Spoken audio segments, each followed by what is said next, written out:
China and Thailand forging deeper ties which may pose a problem for Western firms in the future. U.S. Ambassador Michael de Sombre in early October questioned the efficacy of Thailand's long-term fight against the virus and described the kingdom as being a victim of its own success. Mr. de Sombre also raised concerns about deeper cooperation between Thailand and Chinese technology firms with links to the Chinese government in Beijing. A meeting between Thai Prime Minister Prayut Chan-o-cha and the Chinese Foreign Affairs Minister Wang Yi, just hours after the crackdown on protesters outside Government House on Thursday, is heralding closer ties between Thailand and China in the post-COVID world. It also may mean more risk for Western firms considering an investment in Thailand as the country moves ever closer to Chinese technology and deeper integration of the controversial Chinese firm Huawei into the country's communications infrastructure. The agreements signed between Thailand and China on Thursday last foresee greater cooperation and connectedness between the two countries. This will have implications not only for the US-Thai relationship despite the assurances of US Ambassador Michael de Sombre, Inset left, earlier this year that Thailand does not have to choose sides between the two powers in the region whose relationship is increasingly strained. The deal was signed at a meeting between Chinese Foreign Minister Wang Yi and his Thai counterpart Dom Pramudwinai, Inset bottom. The news cycle in Thailand, this week, has been dominated by the student-led anti-government protests which continued unabated despite the government crackdown which has seen dozens of arrests and the introduction of a state of severe emergency in Bangkok. However, another event, perhaps also quite significant, has been the visit by Chinese Foreign Affairs Minister Wang Yi to Bangkok last week which has precipitated a range of initiatives which all seems to spell one thing.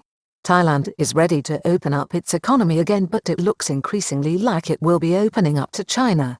Chinese Foreign Minister visited Government House last Thursday with news for further Chinese investment in the Eastern Economic Corridor project after the protesters were removed from outside Government House on Thursday morning. The Thai Prime Minister, Prayut Chan-o-cha, later met the Chinese Foreign Minister Wang Yi and amid the mutual congratulations over Thailand's handling of the coronavirus and China's emergence from its near-existential crisis earlier in the year, came the news that China was preparing to initiate further investment in Thailand's Eastern Economic Corridor project, a flagship initiative sponsored by the former junta government and still being pursued by this ministry. Under proposals being developed by Thai and Chinese officials over the past year, there are plans to link the development project to China's huge GBA or the Guangdong-Hong Kong-Macau Greater Bay Area, which consists of 9 Chinese cities, and to special development zones earmarked for priority development by China's government using command and control techniques much loved by its authoritarian leadership while working with a market-orientated capitalist economy. Plans envisage links between the EEC, Hong Kong and the Bay Area projects in southern China in recent months. It has already been announced that Thailand will form closer ties with Hong Kong, which is increasingly coming under direct control from Beijing. It is envisaged that Thailand, through its Eastern Economic Corridor development area, will be linked with both Hong Kong and the new Greater Bay Area development in southern China. It should also be noted that this plan is also part of the China Belt and Road Initiative, which Western experts are increasingly warning is linked as much with the projection of military power as the economic development of China. High-speed rail link from China to Thailand. Chinese media reported that the meetings in Bangkok on Wednesday and Thursday during the Chinese foreign minister's visit had resulted in an agreement to create fast tracks and green lanes to facilitate the transport of goods and people between China and Thailand. Formal cooperation agreements were signed between the Foreign Minister Wang Yi and his Thai counterpart Dom Pramudwinai on Thursday, the 15th of October. Thailand has also begun to progress its plans for the development of its rail infrastructure in partnership with China. It is thought that these developments were part of last week's cooperation pact between the two countries. At the end of March this year, the Thai PH met Chinese President-elect Xi Jinping in Beijing, and the first leg of a China to Thailand high-speed rail link between Bangkok and Nakhon Ratchasima was agreed, with a contract to be signed this month, in October. First leg of high-speed rail link to China from Bangkok to Nakhon Ratchasima will take 5 years. As late as May, Thailand's Transport Minister, Saksayam Chidchub, promised that the contract would be in place in October, following which it will take 5 years to complete.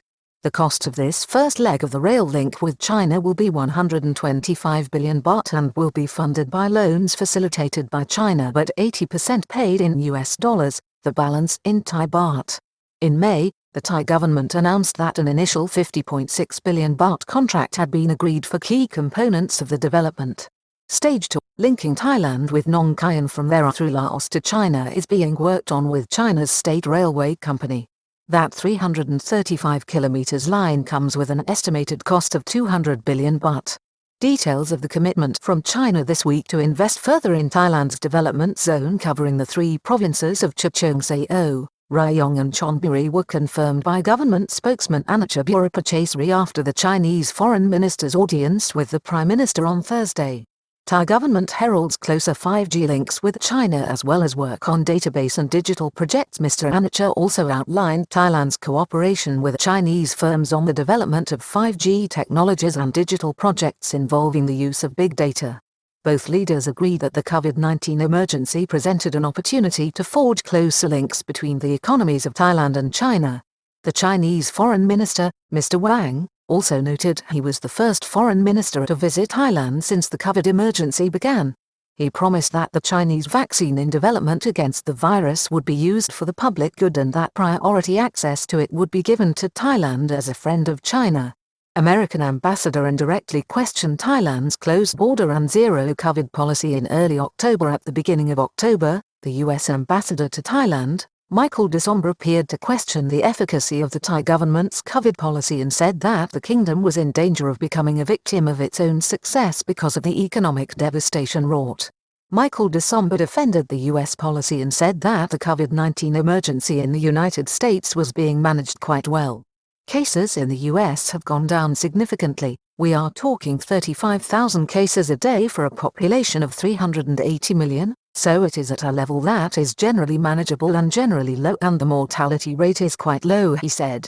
The U.S. is now focusing on protecting people at risk and making sure the economy keeps operating at this time while we as quickly as possible develop a vaccine.